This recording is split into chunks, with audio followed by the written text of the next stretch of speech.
নমস্কার, জয়গুরু বন্ধুরা। আজ আমি ঠাকুরবাড়ির পথে।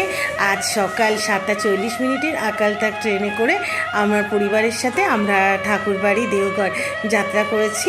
যখন আমি স্টেশনে এসেছিলাম তখন ট্রেনটা আসেনি, তার একটু পরেই ট্রেনটা এসে গেছে।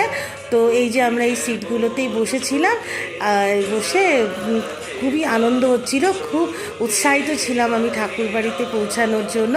তো ঠাকুরবাড়িতে গিয়ে প্রথমেই আচার্য দর্শন, শুভদাদার সঙ্গে দেখা হয়েছে। এখনও পর্যন্ত বৌরানী আর অবিন বাবার সাথে দেখা হয়নি। আমি বুধবার কলকাতায় ফিরব, আশা করি পরম পিতার কৃপায় আচার্য বৌরানী এবং অবিন বাবার সাথে নিশ্চয়ই দেখা হবে।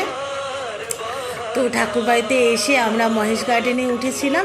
তো সেখানে উঠে এই স্টেশনে না সবেমাত্র নেমে ঠাকুরবাড়ি যাচ্ছিলাম। ঠাকুরবাড়ির রাস্তায় যখন ঠাকুরবাড়ি যাই, সেই ঠাকুরবাড়ির রাস্তাটা মানে আমার এত আনন্দ হয়, আমার মানে কি বলবো, জীবনের যেন সব সুখ যেন আমার এখানেই। বছরে 2-3 বার আসার চেষ্টা করি, বছরে 2-3 বার আসতে না পারলে যেন মনে হয় এই বছরটা আমার ঠিক যাচ্ছে না বা ঠিক গেল না। এই যখন রাস্তা দিয়ে যাচ্ছি, যখন ঠাকুরবাড়ির মানে রাস্তা, এই রাস্তায় এই যে বেদ ভবনের সামনে দিয়ে যাচ্ছি, এই বেদ মন্ত্র উচ্চারণ, আর এই যে মানে ঠাকুরবাড়ির মানে অপেক্ষা করছি কখন সেই ঠাকুরবাড়ির মানে গেটটা দেখতে পাবো। এটা যেন স্বর্গদুয়ার, স্বর্গের সেই গেট। এই গেট দিয়ে যখন ঠাকুরবাড়ির ভেতরে প্রবেশ করি তখন যেন মনে হয় পরম শান্তি, এখানেই তো জীবনের অস্তিত্ব, এখানেই তো জীবনের শান্তি। তারপরে এসে হোটেলে উঠে এই আনন্দবাজার দুপুরবেলা এসেছিলাম।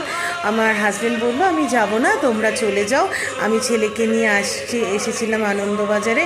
আনন্দবাজারের প্রসাদ তো অমৃত, যে প্রসাদের জন্য মানে অপেক্ষায় থাকি যে ঠাকুরবাড়িতে আসবো, আনন্দবাজারের প্রসাদ গ্রহণ করব।